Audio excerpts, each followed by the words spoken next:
Okay. It's working now. My mic shows it's working now. Okay. Fuck all. All right, we'll do this again. So, we are in rivalry week, of course, which means everybody needs to stream. Every single game is a game of the week this week.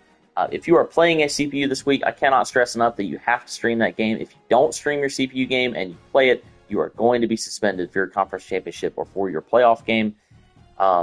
Stay on top of your recruiting. Stay on top of rules. We've had a couple rule breaks here at the end of the season. It's going to get some big games for some people, so make sure you're on top of those. Refresh your mind before playoffs so you don't have suspensions there.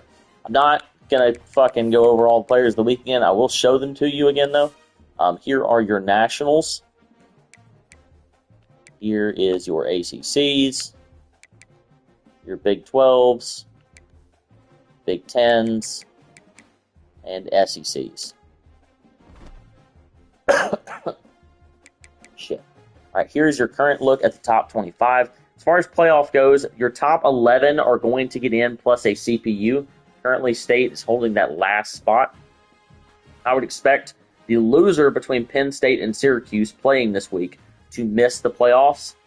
And then Alabama plays Auburn. If Auburn loses, I think Peso's still in. But if Twan were to lose, I think he will fall out. Mike is the one who I think is to benefit the most here because I think he's pretty much locked in.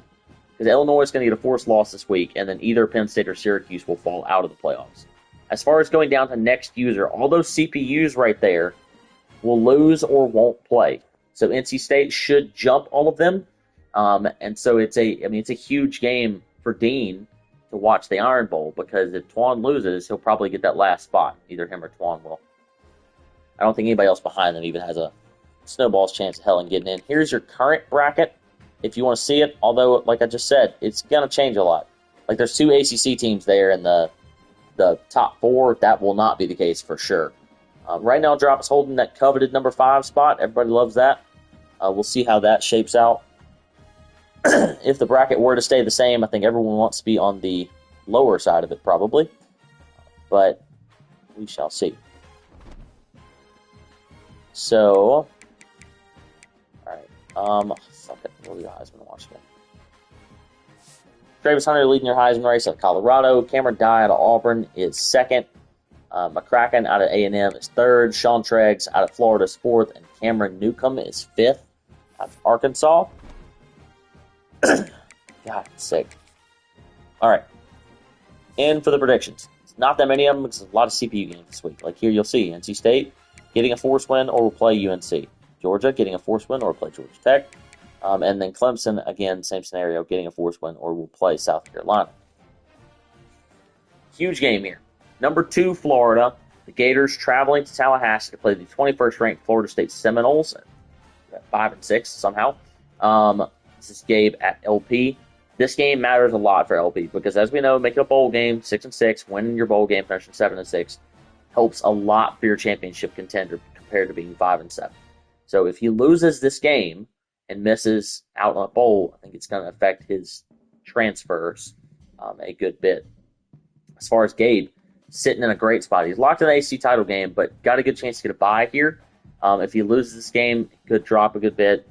Maybe doesn't get a bye. Well, I guess if he wins it, it won't matter anyway. So last year, Gabe was expected to win this game at home, and LP came in there and beat the fuck out of him in the Swamp. I don't think that'll be the case this year. Gators' only loss was in the Swamp, Mississippi State, early in the year. But I think that Gabe's got things rolling right now, especially on offense. So give me the Gators to win this one close, but I'll say 35-27. Florida beats Florida State. One of the biggest games of the week by far. Third-ranked Auburn Tigers at 10-1, 5-1 in conference play, playing against the 8th-ranked Alabama Crimson Tide at 9-2 and 5-1 in conference play. So, winner of this game will go to the ACC title game. And again, if Twan loses this game, I think that he will miss the playoffs. So, could not be more at stake. Twan has had Peso's fucking number in this series. I don't think Peso's beat him yet. And being this game is in Tuscaloosa, I think Peso's playing at his best he has all year. Still going to pick Twan to win it close. If Twan turns the ball over, he will lose. But I'm going to say Alabama wins this one 24-20.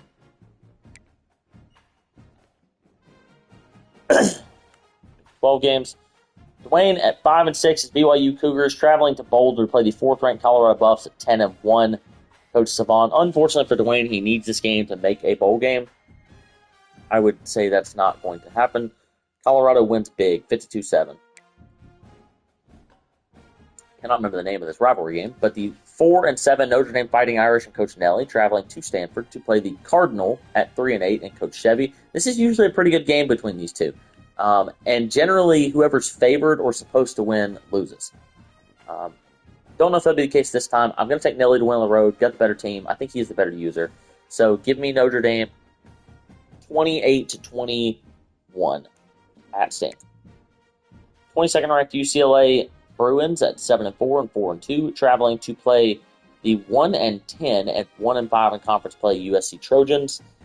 Tim is the better user in this game, I think.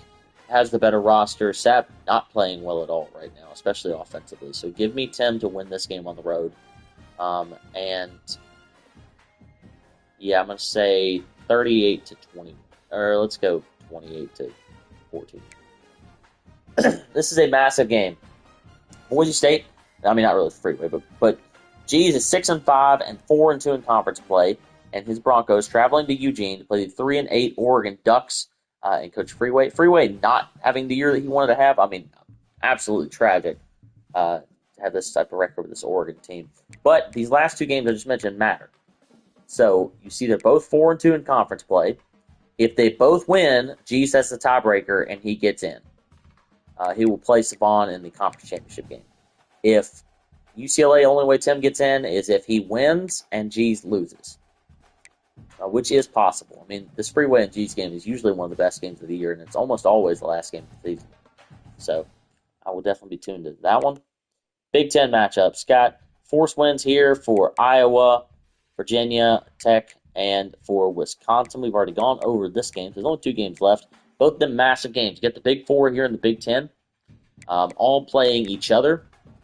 Start with this one first. 7th-ranked Ohio State Buckeyes at 9-2. Coach Hayden traveling to the Big House to play the 11-0 number 1-ranked Michigan Wolverines with a league best 10 straight wins. Of course, we don't count the CPU win.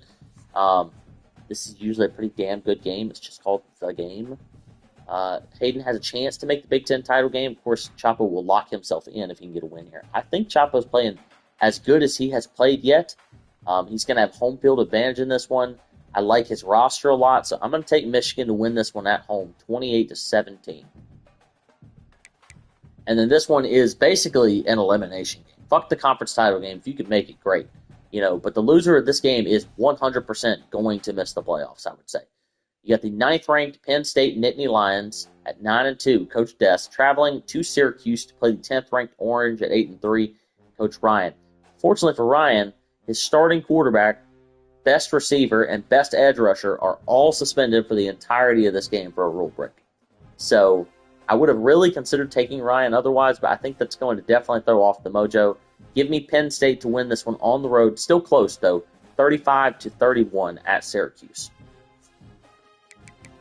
Going to SEC play. A couple CPU games, not even going to look at those, but Arkansas and Mississippi State handled business in those two.